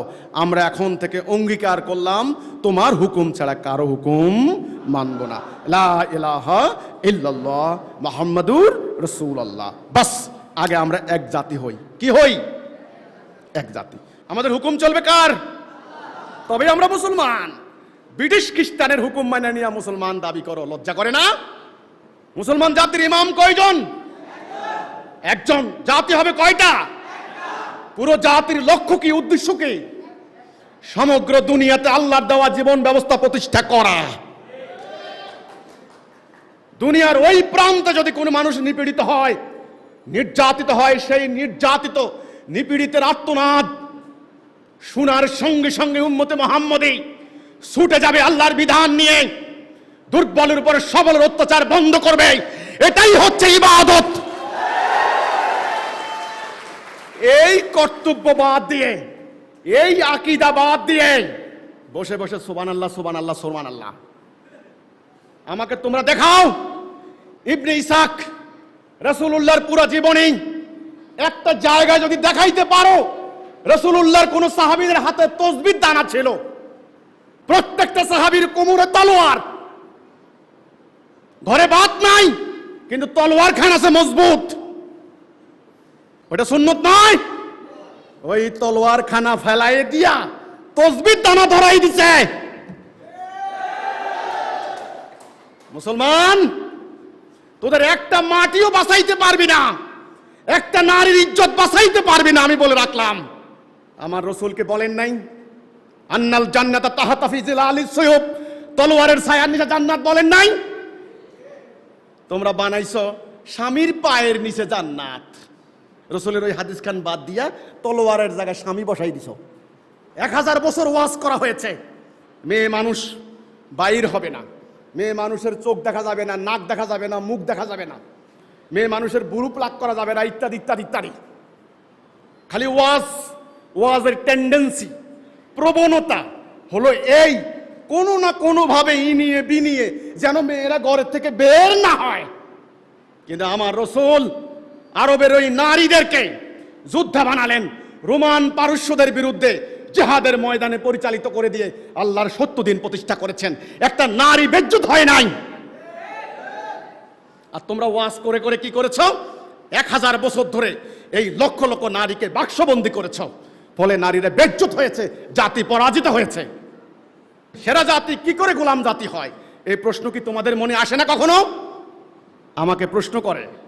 এত বড় আসমানের মতো উদার মানব জীবনের সমস্ত সংকট সমাধান করার জন্য যেই দিন এসেছে, সেই দিনের পরিবর্তে কি করে ইসলাম এখন দাড়ি, টুপি, পাগড়ি, পায়জামা, মিলাদ, মিসওয়াক, খাবার আগে একটু নিমক খাওয়া, খাবার পরে মিঠাই খাওয়া, ডাইন কাতে শোয়া, টাকনু মাপা, মেয়েদের বোরকা, কিভাবে ইসলামটা এখানে ঢুকলো কি করে? আমি বললাম এক দীর্ঘ ইতিহাস, এক করুণ আলেখ্য। আজ এই যে গণতন্ত্রের সৃষ্টি হলো, ধর্ম শব্দের অর্থ কি? ধর্ম শব্দের অর্থ হলো ধারণ করে, যেটা ধারণ করে সেটাই হচ্ছে ধর্ম। আজকে মানব জাতির ধর্ম কি? মানব জাতির ধর্ম গণতন্ত্র, সমাজতন্ত্র, রাজতন্ত্র। মানব জাতি আজ গণতন্ত্র ধারণ করেছে, রাজতন্ত্র ধারণ করেছে, সমাজতন্ত্র ধারণ করেছে, আল্লাহ দেওয়া দিন ধারণ করে নাই। আজকে মানব জীবনের এই অশান্তি, এই দুর্গতি, এই গণতন্ত্রের আবিষ্কার হলো। এটার জন্য এই উম্মতে মুহাম্মদী নামের, এরা উম্মতে মুহাম্মদী নয়, এই মুসলমানরা কি দায়ী নয়? এই সমাজতন্ত্র আবিষ্কার হলো, উম্মতে মুহাম্মদী কি দায়ী নয়? আজকে দুনিয়ায় অশান্তি, তৃতীয় বিশ্বযুদ্ধের দ্বার প্রান্তে নিয়ে এসেছে ইবলিস, এটার জন্য কি মুসলমানরা দায়ী নয়? আল্লামারা, মৌলানারা, হাফেজে কোরআনরা, শায়েখরা, মুফাসসিররা, মুহাদ্দিসরা, বড় বড় শিক্ষিতরা, আপনাদেরকে আমি দায়ী করছি না, আমাকে মাফ করেন, আমি আমাকে দায়ী করছি। আমাকে দায়ী করার অধিকার আমার রয়েছে। আমার রাসূল উসওয়াতুন হাসানা, খুলুকুন আযীম। উসওয়াতুন হাসানা শব্দের অর্থ কি? প্রত্যেকটা আয়াতের ভুল ব্যাখ্যা করা হয়েছে। উসওয়াতুন হাসানা মানে হচ্ছে উনি কেমনে দাড়ি রাখছেন, কেমনে টুপি রাখছেন, কেমনে মিসওয়াক রাখছেন, এটা অনুসরণ করা হচ্ছে উসওয়াতুন হাসানা। এই ওয়াজ করা হয়েছে। উসওয়াতুন হাসানা হচ্ছে এই আল্লাহর এই কিতাব মানব জীবনে প্রতিষ্ঠা করে অভাব, দারিদ্র, দুর্বলের উপর সবলের অত্যাচার, দাসত্ব, মাদক, সন্ত্রাস কি করে নির্মূল করা যাবে, নির্মূল করার প্রক্রিয়া, তরিকা, সুন্নাহ, এটাই হচ্ছে উসওয়াতুন হাসানা। এটা করে দিয়ে আল্লাহ রাসূল চলে গেলেন। কি দেখলাম আমরা? অসভ্য মানুষ সভ্য হয়ে গেল, দুর্বল মানুষ সবল হয়ে গেল, কাফের মোমেন হয়ে গেল, জাহান্নামী কি হলো? জান্নাতি হয়ে গেল। মানুষ সভ্য হয়ে গেল জ্ঞানে, বিজ্ঞানে, সামরিক শক্তিতে, নতুন নতুন বৈজ্ঞানিক প্রযুক্তিতে। আমরা হয়ে গেলাম শিক্ষকের আসনে আসেন। এই 1000 বছর থেকে শুরু করে এই বিকৃত হতে হতে আমরা আজ ব্যর্থ হয়ে গেলাম। আল্লাহর জমিনে আল্লাহর তাওহীদ প্রতিষ্ঠার প্রক্রিয়া বাদ দিয়ে আমরা ঘরে ঢুকলাম। ঘরে ঢুকে ব্যাখ্যা, তফসির, বিশ্লেষণ, পাণ্ডিত্য করতে লাগলাম। কর্মসূচি হারিয়ে গেল। আমরা ঐক্য নষ্ট করলাম, আমরা শৃঙ্খলা ভঙ্গ করলাম। আমাদের আর এক জাতি নাই, একজন নেতা নাই, আমাদের শত শত নেতা হয়ে গেলেন। কার কথা কে শুনবে? শিয়া মানে না সুন্নিকে, সুন্নি মানে না শিয়াকে, আহলে হাদিস মানে না আহলে বাইতকে, ওহাবি মানে না সুন্নিকে। এরকম হাজার হাজার ভাগে আমরা ভাগ হয়ে গেলাম। হিজরত নাই, আমাদের জিহাদ নাই। আমাদের ভিতরে চালু করে দেওয়া হলো আত্মার বিরুদ্ধে জিহাদ করো, এটাই বড় জিহাদ। তুমি শত্রুর বিরুদ্ধে জিহাদ করার দরকার নাই, ওইটা রসুল করে দিয়ে গেছেন। এখন আর তোমার আর সেই যুগান নাই। আমাকে শেখানো হলো। এই শিক্ষা নেওয়ার পর আমি 5 দফা হারিয়ে ফেললাম। আমার রসুল বললেন, যারা এই 5 দফা থেকে আধ হাত সরে যায় তাদের গলা থেকে ইসলামের রশি খুলে যায়, তারা জাহান্নামের জ্বালানি পাথর। আমরা জাহান্নামের জ্বালানি পাথরে পর্যবসিত হয়ে গেলাম। আজ দুনিয়া চলে গণতন্ত্র দিয়ে। গণতন্ত্র তো নয়, এটা হলো প্রতারণা। সমাজতন্ত্র দিয়ে কোটি কোটি মানুষ সমাজতন্ত্রকে আলিঙ্গন করে নিল মুক্তির নেশায়, কিন্তু তারা মুক্তি পায় নাই। রাজতন্ত্রকে আলিঙ্গন করে নিল, সামরিক স্বৈরতন্ত্রকে আলিঙ্গন করে নিল, মানুষ মুক্তি পায় নাই। কেন? মানুষের মুক্তির দিশা দিয়ে আল্লাহ রাব্বুল আলামিন আমার রসুলকে পাঠিয়েছিলেন। এই হচ্ছে মুক্তির মূল মন্ত্র। তোমরা কেন দুনিয়ার ওই প্রান্তে ছুটে গেলে না? খালিদ ইবনে ওয়ালিদের মতো, আলী ইবনে আবু তালেবের মতো কেন তোমরা গেলে না? উকবা বিন নাফে আটলান্টিকের তীরে ঘোড়া নামিয়ে দিয়ে বললেন, তলোয়ার আকাশের দিকে উঠিয়ে, আল্লাহ রাব্বুল আলামিন তোমার জমিন যদি আরো প্রশস্ত হতো তবে তোমার এই 70 দিনের পতাকা আমি আরো দুনিয়ার ওই প্রান্তে নিয়ে যেতাম। এই ছিল মুসলমান জীবনের উদ্দেশ্য, এই ছিল মুমিন জীবনের উদ্দেশ্য, এই ছিল উম্মতে মুহাম্মদী জীবনের উদ্দেশ্য। আজ সেই উদ্দেশ্যকে ভুলিয়ে অন্তর্মুখী করা হয়েছে। আজকে ওয়াজ করে দিন শিক্ষা দিচ্ছে, মাসলা মাসাইল শিক্ষা দিচ্ছে শুধুমাত্র। আল্লাহর সত্য দিন আজ পৃথিবীর কোথাও নাই। আল্লাহ দেওয়া দিন হারিয়ে গেছে। আল্লাহ দেওয়া কোরআন অবিকৃত, ঠিক আছে, কিন্তু এই কোরআনের হুকুম, কোরআনের বিধান মানব জীবনের কোথাও কার্যকরী নাই। মুসলমানরা আল্লাহর দেওয়া তাওহীদের অঙ্গীকার থেকে সরে গিয়েছে। তারা ঈমানবিহীন আমল করে চলেছে। আল্লাহ রসুল যেই আকীদা শিক্ষা দিয়েছেন সেই আকীদা ভুলে তারা অন্য আকীদা সাব্যস্ত করে নিয়েছে। ফলে তাদের কাছে আজকে ইসলামের গুরুত্ব উলট পালট হয়ে গিয়েছে। মহা গুরুত্বপূর্ণ জিনিস গুরুত্বহীন হয়ে গিয়েছে, আর গুরুত্বহীন জিনিস তাদের কাছে 1 নাম্বার হিসেবে ধরা দিয়েছে। আজকে মুসলমান সাম্রাজ্যবাদী, অস্ত্র ব্যবসায়ী, পরাশক্তিধর, পারমাণবিক, অ্যাটমিক পাওয়ারফুল মাসল ম্যানদের হাতে সমস্ত দুনিয়া বন্দী। তারা মুসলমানদেরকে টার্গেট করেছে। যদি মুসলমান আল্লাহর দেওয়া তাওহীদের উপরে আবার ঐক্যবদ্ধ হতে না পারে, তোমরা ধ্বংসের জন্য তৈয়ার হও। কোনো ওয়াজ নসিহত তোমাদেরকে বাঁচাইতে পারবে না। সাদ্দাম হোসেন ইরাক বাঁচাইতে পারে নাই, আলেম ওলামা ইরাক বাঁচাইতে পারে নাই, বাদশাহ জহির আফগানিস্তান বাঁচাইতে পারে নাই বারবাক্কার মাল, আফগানিস্তান বাঁচাইতে পারে নাই, কোনো আলেম ওলামা বাঁচাইতে পারে নাই। সিরিয়া লক্ষ লক্ষ আলেম ওলামা বাঁচাইতে পারে নাই। বাশার আল আসাদ বাঁচাইতে পারে নাই। গাদ্দাফি লিবিয়া বাঁচাইতে পারে নাই। আলেম ওলামা পীর সাহেব কোনো অংশে কম নাই, বাঁচাইতে পারে নাই। তোমরা বাঁচবে না। আমার কথা বিশ্বাস হয় না? বিশ্বাস না হয় ওয়েট অ্যান্ড সি, কয়েকদিন অপেক্ষা করো এবং দেখো। আমার বিরুদ্ধে সমালোচনা পরে করো, আগে নিজে বাঁচো। বাঁচার জন্য একটাই মূল মন্ত্র, একটা কলেমা তাওহীদ লা ইলাহা ইল্লাল্লাহ মুহাম্মাদুর রাসূলুল্লাহ। বাস। শিয়াও বুঝি না, সুন্নিও বুঝি না, আলেম ওলামা, মাস্টার, ডাক্তার, ইঞ্জিনিয়ার, আইনজ্ঞ, সাদা চামড়া, কালো চামড়া, লুঙ্গিওয়ালা, প্যান্ট শার্ট, টাই, কোট, দাড়িওয়ালা, নিদাড়িওয়ালা, টুপি, পাগড়ি, পায়জামা, ধুতি, আমি কিচ্ছু বুঝি না। মানুষ তো, আল্লাহর খলিফা তো। বাস, তুমি আমার ভাই, আসো আমরা তাওহীদের উপরে আগে ঐক্যবদ্ধ হই। আমাদেরকে তাওহীদ জান্নাতে নেবে। বাস, এটা 5 মার্ক, 33 মার্ক। পরের আমল তোমার যোগ্যতা অভিজ্ঞতা মোতাবেক পরে যত আমল করো কইরো, এটা তোমার জান্নাতের স্তর বৃদ্ধি করবে। ওখানে আমার কোনো বাড়াবাড়ি নাই। কাজেই এখন আমাদের আহ্বান তাওহীদের উপর ঐক্যবদ্ধ হওয়া।